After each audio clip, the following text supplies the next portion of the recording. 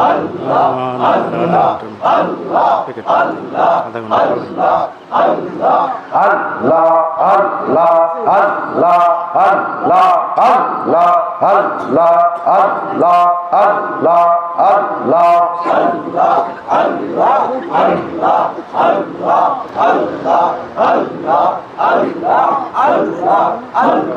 লা ইলাহা ইল্লাল্লাহু মুহাম্মাদুর রাসূলুল্লাহ সাল্লাল্লাহু। আমার প্রাণের ভাইরা, আলোচনার শুরু থেকে এখন পর্যন্ত আলোচনা যে পর্যন্ত টানলাম, দুটি সারাংশ আপনাদের মধ্যে রেখে গেলাম। এক নম্বর সারাংশ হচ্ছে ইবাদতের প্রতি ছোট্ট ছোট্ট আমলের প্রতি আমাদের মনোনিবেশ করার দরকার আছে না নাই? আওয়াজ তুলে আছে না নাই? যদি এটা অভ্যাস যদি না থাকে আমাদের জন্য, তাহলে পরীক্ষা খাতায় শূন্য হওয়ার মতো অবস্থা হবে। কুশ্চিনকালও আমাদের জন্য নাজাতের দুয়ার উন্মোচন হবে না। এই জন্য আমরা অনেকে, বিশেষ করে এই যেহেতু সিএনজি স্ট্যান্ডে আমার সম্মানিত ভাইয়েরা সবাই সকলে মিলে আজকের এই মাহফিল সাজাইছে, গাড়ি দিয়ে চলতেছেন, কখন কার মৃত্যু এসে যায় বলার কোনো সুযোগ নাই। যদি আমরা মনে মনে মনে মনে মনে মনে যদি দুরূদ শরীফের আমলটা করতে থাকি, আমরা আয়াতুল কুরসির আমলটা যদি করতে থাকি, আমরা সূরা ইখলাসের আমলটা যদি করতে থাকি, এমনও হতে পারে আমরা আল্লাহ রাব্বুল আলামিন আমাদেরকে এর মাধ্যমে আমাদের জন্য দুনিয়ার জিন্দেগিটা কামিয়াব বানায় দিতে পারে কি পারে না? এটা একটা নসিহা আপনাদের জন্য রেখে গেলাম। আর দুই নাম্বার নসিহা হচ্ছে আল্লাহর ওলিদের সোহবতে যাওয়া, নেসবতে যাওয়া, আল্লাহর ওলিদের কদম মুবারকে যাওয়া। এটা একটা নসিবের ব্যাপার, ভাগ্যের ব্যাপার। কারণ হচ্ছে আল্লাহর সোহবতে যদি থাকেন, ইন্না রাহমাতাল্লাহি কারীবুম মিনাল মুহসিনিন, আল্লাহর মুহসিন বান্দাদের কাছে আল্লাহর রহমত আসে, আল্লাহর রহমত থাকে। জোরে বলুন সুবহানাল্লাহ। এই জন্য বিশেষ করে নোজাবা, নোকাবা, আখিয়ার আবদাল, ওলি, গাউস, কুতুব, পীর, মাশায়েখ, হক্কানি উলামায়ে কেরাম আমাদের সোহবতে থাকবেন, ইনশাআল্লাহ জীবনটাকে দেখবেন সৎসঙ্গে স্বর্গবাস। ঠিক না ঠিক?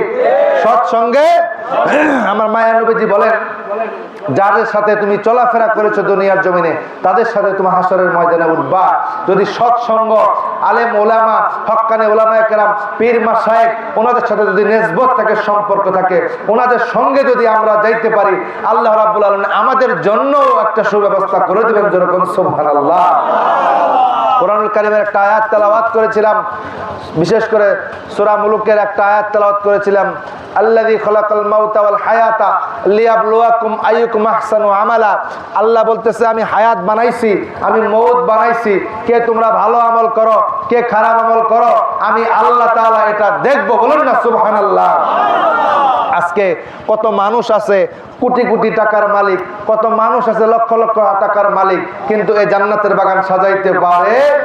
কিন্তু আজকে সিএনজি স্ট্যান্ডের আমার ভাইয়েরা, আশেক ভাইয়েরা মিলা আজকে যে জান্নাতের বাগান সাজাইলো, এটা হচ্ছে তার একটা নমুনা, যে শুধুমাত্র সৎ সঙ্গে থাকলেই, সৎভাবে থাকলেই, একনিষ্ঠভাবে থাকলেই, এবং আল্লাহ যেহেতু মউত বানাইছে, হায়াত বানাইছে, কে ভালো আমল খারাপ আমল করো, এটার চিন্তা যদি মাথায় থাকে, তাহলে আল্লাহ তাআলার এই জান্নাতের বাগান এগুলো সাজানোর মতো সম্ভব। কত আছে গানের মজলিস, কত আছে এইটা ওইটা, কত কিছু, তা রেখে আজকে জান্নাতের বাগান সাজাইছে। আল্লাহ রাব্বুল আলামিন আমাদের সকল ভাইকে কবুল করেন। আল্লাহুম্মা আমিন। ভবিষ্যতে এটা থাকুক, এটা রাজি আছেন না নাই? আওয়াজ তুলে আছেন না নাই? এটাও একটা নাজাতের জন্য ওয়াসিলা হয়ে যাইতে পারে। মালিক ও মাওলা, দুনিয়ার জিন্দেগিতে কিছুই করতে পারি নাই, মালিক ও মাওলা ইবাদত বেশি একটা করতে পারি নাই।